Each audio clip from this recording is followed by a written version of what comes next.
Hello friends, Vardhan academy में आप सभी का स्वागत है। दोस्तों, आज की इस वीडियो में हम लोग जो साइंस की जो सीरीज चल रही है एससीईआरटी क्लास की कक्षा 6 से 8 तक, उसमें आज की वीडियो में हम लोग क्लास नंबर 14 को पढ़ेंगे। ठीक है, 14 को पढ़ेंगे। इसमें जो हमारा चैप्टर है वह है जीवों में श्वसन, और दूसरा जो चैप्टर है उसको भी देख लेते हैं। दूसरा जो चैप्टर है वो है आपका, इसमें जितनी भी चीजें इंपॉर्टेंट चीजें हैं उनको हाईलाइट कर दिया। जंतुओं एवं पौधों में परिवहन। ठीक है, इनको आज की वीडियो में पढ़ेंगे। और यहाँ पर देख लीजिए, अपना सिलेबस भी देख लीजिए आप लोग। सिलेबस में ये देखिए, जीवों में श्वसन। ठीक है, कौन सा था चैप्टर? जीवों में श्वसन। तो जीवों में श्वसन यहाँ पे देखिए, यहाँ पर कहीं पे होगा।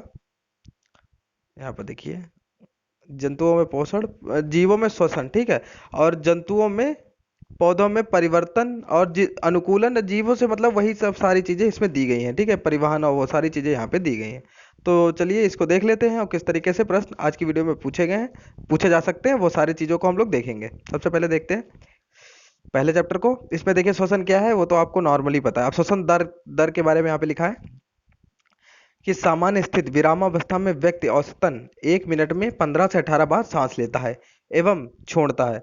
अधिक श्रम वाला कार्य करने में श्वसन दर 25 बार प्रति मिनट तक बढ़ सकती है। मतलब जब काम करते हैं, जब थकावट आ जाती है ना किसी चीज को करने के बाद, तो हमारी श्वसन दर 25 बार प्रति मिनट हो सकती है। ठीक है, ये हो सकती है। अब यहाँ कुछ और भी जाने। अंतः श्वसन एवं निःश्वसन में वायु की मात्रा को नापना श्वास मापन कहलाता है। इसे श्वास मापी यंत्र स्पायरोमीटर द्वारा नापा जाता है। तो जो इसकी दर है उसको, जो श्वास की जो दर है उसको किससे नापते हैं? श्वास मापी यंत्र, इसको क्या कहते हैं? स्पायरोमीटर। स्पायरोमीटर अगर पूछा जाए तो क्या होता है? इससे हम लोग श्वसन की वायु की मात्रा का मापन करते हैं। स्पायरोमीटर, इसको आप लोग लिख लीजिए। ठीक है, अब यहाँ पे देखिए, स्वतंत्र तंत्र निम्नलिखित अंग में मतलब स्वतंत्र तंत्र में निम्नलिखित अंग सम्मिलित होते हैं: नासा द्वार, नासा गुहा, ग्रसनी, श्वास नली और फेफड़े। ठीक, नासा द्वार क्या होता है थोड़ा थोड़ा सबको देख लेते हैं। हमारे चेहरे पर मुख द्वार तथा माथे के एवं दोनों आंखों के बीच उभरी हुई संरचना को नासिका कहते हैं। नासिका के आगे वाले उभरे भाग के इधर उधर दो अंडाकार बाह्य नासा छिद्र होते हैं जिन्हें नासा द्वार कहते हैं। ठीक, अब नासा गुहा। नासिका की गुहा को नासा गुहा या नसिका गुहा कहते हैं। नासा गुहा की दीवार पर छोटे छोटे महीन बाल एवं श्लेष्म ग्रंथियां होती हैं, जिसमें से श्लेष्म नामक चिपचिपा पदार्थ स्रावित होता है। ठीक है, अब ग्रसनी क्या होता है? नासा गुहा पीछे की ओर एक नलीनुमा संरचना में खुलती है जिसे ग्रसनी कहते हैं। फिर श्वास नली। श्वास नली नलिका जैसी संरचना होती है जो दो शाखाओं में बढ़ जाती है जिन्हें श्वसनिया कहते हैं। प्रत्येक श्वसनीय अपनी अपनी ओर से फेफड़ों में खुलती है। श्वास नली के बाहरी सतह पर सी की आकृति के छल्ले जैसे संरचनाएं होती हैं। यह श्वास नली एवं श्वसनियों को आपस में चिपकने से रोकती है ताकि इसमें वायु संपर्क स्वतंत्रता पूर्वक आ और जा सके। ठीक, फेफड़े। अपने सीने पर दोनों हाथ रखिए और अनुभव करिए क्या हो रहा है। आपका सीना वक्ष सांस लेते समय फैल रहा है और छोड़ते समय पिचक रहा है। या फूलने पिचकने की वास्तव में कहाँ हो रही है? यह क्रिया फेफड़ों में हो रही है। फेफड़े शंकु के आकार की रचना है। वक्ष गुहा में हृदय के दोनों ओर एक एक एक दायां एवं बायां फेफड़ा होता है। श्वसनिया फेफड़ों के भीतर महीन महीन असंख्य वायु कुपिकाओं से खुली है। दरअसल वायु कुपिकाएं ही वे स्थान है जहां पर ऑक्सीजन एवं कार्बन डाइऑक्साइड गैस का आदान प्रदान होता है। ठीक, तो ये हो गया फेफड़ा। थोड़ा थोड़ा देख जरूर लेना चाहिए। ठीक है, अब आगे देखते हैं। यहाँ पे देखिए फेफड़ों के बारे में यहाँ पे लिखा है, फेफड़े वक्ष गुहा में स्थित होते हैं जिन्हें आधार प्रदान करने के लिए एक पेशी परत डायाफ्राम होती है। तो उनको आधार प्रदान करने के लिए क्या होता है? डायाफ्राम। ठीक, डायाफ्राम होता है। बहुत नॉर्मल नॉर्मल चीजें हैं, लेकिन फिर भी किसी को आती किसी को नहीं। अब ये तो बार बार हम कहता हूँ कि मछली में श्वसन के लिए एक विशेष अंग क्या होता है? क्लोम या गलफड़े। ठीक, जलीय जंतु में श्वसन क्रिया गलफड़े द्वारा होती है। तो क्लोम या गलफड़े, इनको आपको याद रखना पड़ेगा। ठीक, मछलियों में, मछलियों का श्वसन अंग। यहाँ पे देखिए, हमने सीखा, इसमें कुछ खास नहीं था, फिर भी देखना जरूरी था। 7th क्लास की, 8th क्लास की जो बुक है उसमें काफी अच्छी चीजें हैं। उसको जब वहां पहुंचेंगे तो चीजें इसमें सभी मिल जाएगी। सभी जीव सांस लेते हैं। सांस लेने में ऑक्सीजन युक्त हवा का उपयोग करते हैं तथा कार्बन डाइऑक्साइड का त्याग करते हैं। नॉर्मल चीजें हैं, इसमें कोई वो नहीं है। अब देखिए, केचुए में श्वसन त्वचा के द्वारा होता है तथा मछलियों में गलफड़ों के द्वारा होता है। केचुए में कहाँ से होता है? श्वसन द्वारा। पत्तियों में नन्हे छिद्र होते हैं जिन्हें रंध्र कहते हैं। इन्हीं रंध्रों से गैसों का विनिमय होता है। तो ये दो दो पॉइंट है, ये आपके इंपॉर्टेंट है, इनको आप लोग ध्यान से देख लीजिए। ठीक, अब हमारा जंतुओं एवं पौधों में परिवहन, इसके बारे में देख लेते हैं, इंपॉर्टेंट है। मनुष्य में रक्त परिसंचरण तंत्र, मनुष्य में परिसंचरण तंत्र क्या है? हृदय, रुधिर वाहिनियां, रुधिर, रक्त मिलकर मनुष्य में परिसंचरण का निर्माण करती हैं, परिसंचरण तंत्र का निर्माण करती हैं। ठीक है। हृदय, हृदय, मनुष्य का हृदय गुलाबी रंग की त्रिकोणाकार पेशी रचना है जिसका आकार लगभग मुट्ठी के बराबर होता है। यह वक्ष गुहा में बाईं ओर स्थित होता है। हृदय में 4 कक्ष पाए जाते हैं। ठीक है, 4 कक्ष पाए जाते हैं। 2 ऊपरी भाग में जिन्हें आलिंद कहते हैं। ठीक है, 2 ऊपरी भाग में पाए जाते हैं जिन्हें आलिंद कहते हैं। ठीक, सॉरी थोड़ा सा हो गया था। ठीक है। और जो जो 2 कक्ष निचले भाग में पाए जाते हैं जिन्हें निलय कहते हैं। हृदय के दाएं भाग में दायां आलिंद व दायां निलय होता है। ठीक है। कार्बन डाइऑक्साइड युक्त रक्त तथा बाएं हाथ में, ठीक है, हृदय के दाएं भाग में कार्बन डाइऑक्साइड रक्त तथा बाएं भाग में ऑक्सीजन युक्त रक्त बहता है। ठीक, तो दाएं भाग में कार्बन डाइऑक्साइड का रक्त बहता है और बाएं में ऑक्सीजन युक्त रक्त बहता है। इसको आप लोग नोट कर लीजिए। ठीक, दोनों आलिंद व दोनों निलय लयबद्ध तरीके से सिकुड़ते तथा फैलते रहते हैं जिन्हें क्रमशः संकुचन एवं शिथिलन कहते हैं। मतलब जब सिकुड़ता है तो संकुचन और जब फैलता है तो शिथिलन कहते हैं। इसके कारण धक धक की आवाज सुनाई देती है जिसे हृदय स्पंदन या धड़कन कहते हैं। स्वस्थ मनुष्य के शरीर के सामान्यतः 1 मिनट में लगभग 72 बार हृदय स्पंदन होता है। ठीक है, तो ये यहाँ पे लिखा है। अब आगे देखते हैं। शरीर में फुफ्फुस मतलब पल्मोनरी धमनी अपवाद है। ठीक है, धमनियां और सिराएं 2 चीजें होती हैं। तो शरीर में फुफ्फुस धमनी अपवाद है जिसमें कार्बन डाइऑक्साइड युक्त रुधिर बहता है एवं फुफ्फुस सिरा में ऑक्सीजन युक्त रुधिर बहता है। ठीक है, जो फुफ्फुस धमनी है उसमें कार्बन डाइऑक्साइड रुधिर बहता है और फुफ्फुस सिरा में ऑक्सीजन युक्त रुधिर बहता है। इसको आप लोग ध्यान रखिए। अब यहाँ पे देखिए, चिकित्सक आपके हृदय स्पंदनों को मापने के लिए स्टेथोस्कोप मतलब आला नामक यंत्र का प्रयोग करते हैं। कुछ लोग आला के नाम से, लेकिन कुछ पेपर में तो स्टेथोस्कोप ही लिख के आएगा। तो स्टेथोस्कोप से हम लोग हृदय के स्पंदन को मापते हैं। ठीक, अब देखिए इसमें रुधिर वाहिनियां, इसमें देखिए क्या क्या चीजें हैं। ये वाहिनियां धमनी, सिराएं, केशिकाएं। तो धमनियां क्या होती है? ये गहरे लाल रंग की दिखाई देती है जो ऑक्सीजन युक्त हृदय को हृदय से शरीर के विभिन्न अंगों में ले जाती हैं। ये शरीर की गहराई में स्थित होती है। इनकी दीवारें मोटी लचीली होती है क्योंकि इनमें रक्त अधिक दबाव से बहता है। ठीक, फिर होती सिराएं। सिराओं में ये हरे नीले रंग की दिखाई देती हैं। ये शरीर में कम गहराई में स्थित होती हैं। इन्हें हम त्वचा के नीचे आसानी से देख सकते हैं। ये कार्बन डाइऑक्साइड युक्त रक्त को शरीर के विभिन्न अंगों से हृदय में लाती हैं। इनकी दीवारें अपेक्षाकृत पतली तथा कम लचीली होती हैं। इनमें रक्त कम दबाव के साथ बहता है। इनकी भीतरी दीवार पर कपाट पाए जाते हैं जो रक्त को विपरीत दिशा में बहने से रोकते हैं। और जो लास्ट है केशिकाएं, इसको देखते हैं। शरीर के विभिन्न अंगों तक रक्त पहुंचाने तथा वापस लाने के लिए क्रमशः धमनियां तथा सिराएं ऊतकों में जाकर अत्यंत महीन सिराओं में विभाजित हो जाती हैं जिन्हें केशिकाएं कहते हैं। इनकी दीवारें बहुत पतली होती हैं। तो जब वो धमनियां और सिराएं ऊतकों में जाकर अत्यंत महीन शाखाओं में जब विभाजित हो जाती हैं उन्हीं को क्या कहते हैं? केशिकाएं। ठीक है, अब यहाँ पे देखिए रुधिर कणिकाएं। रुधिर का लगभग 45% भाग इससे बनता है। ये 3 प्रकार की होती है। लाल रुधिर कणिकाएं, श्वेत रुधिर मतलब, ठीक है, red blood cells, white blood cells और रुधिर प्लेटलेट्स। ठीक है, ब्लड प्लेटलेट्स यहाँ पर। ठीक, अब ये देखिए, अब यहाँ पे श्वेत रुधिर कणिकाओं के कार्य। ठीक, श्वेत रुधिर कणिकाओं में क्या होता है? शरीर को जब भी कोई रोगाणु या दूसरा परजीवी प्रभावित करता है तो श्वेत रुधिर कणिकाओं की संख्या में वृद्धि हो जाती है। ये प्रतिरक्षा का कार्य करती है जिससे शरीर में रोग उत्पन्न ना हो।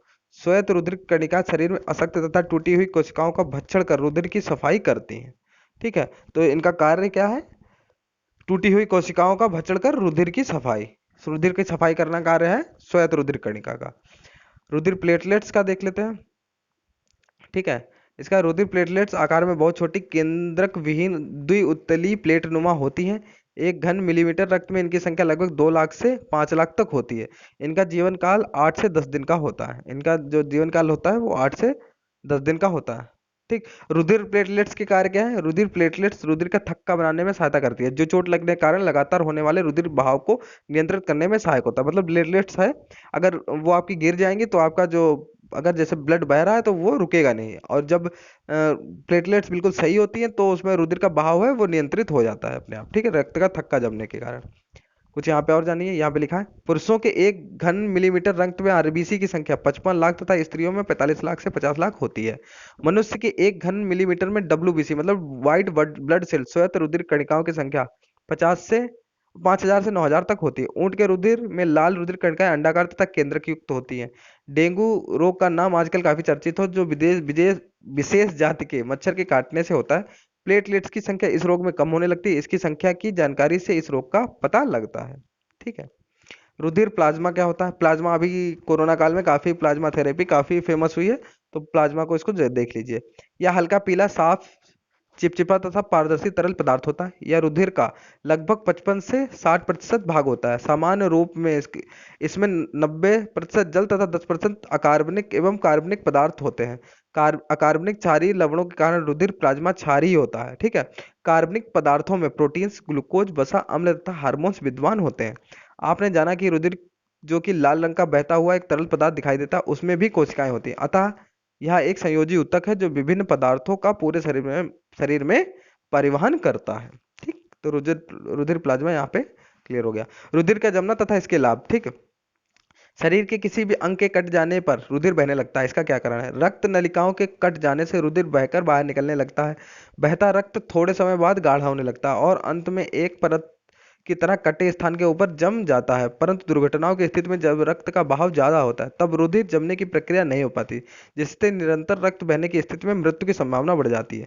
इसीलिए जो प्लेटलेट्स हैं आपकी अच्छी से अच्छी होनी चाहिए, लेकिन जब बड़ा एक्सीडेंट होता है तो रक्त बहता है, तब उसमें नहीं, अगर समय पर नहीं डॉक्टर के पास पहुंचे तो मृत्यु हो जाती है। ठीक है।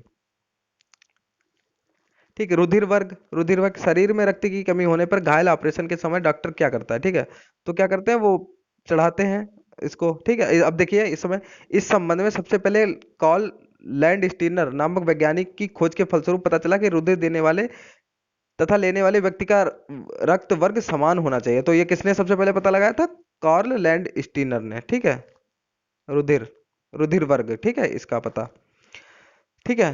का लेने वाला अब देखिए, यदि दोनों के रुधिर वर्ग समान नहीं है तो रक्त देने वाला दाता का रक्त लेने वाले ग्राही के रक्त में पहुंचकर रुधिर का थक्का बना देगा, जिससे रुधिर प्रवाह रुक जाता है। इस प्रवाह अवस्था में ग्राही की मृत्यु हो जाती है। मतलब जिसको चढ़ाया जाता है खून, अगर उनका समान नहीं है तो जो ग्राही है जिसको दिया जा रहा है वो मर जाएगा। आखिर ऐसा क्यों होता है? तो यहाँ पर ये सारी चीजें यहाँ पे दी गई हैं। ठीक, जो इंपॉर्टेंट चीजें हैं सिर्फ उन्हीं को देखते हैं, बाकी चीजों को नहीं।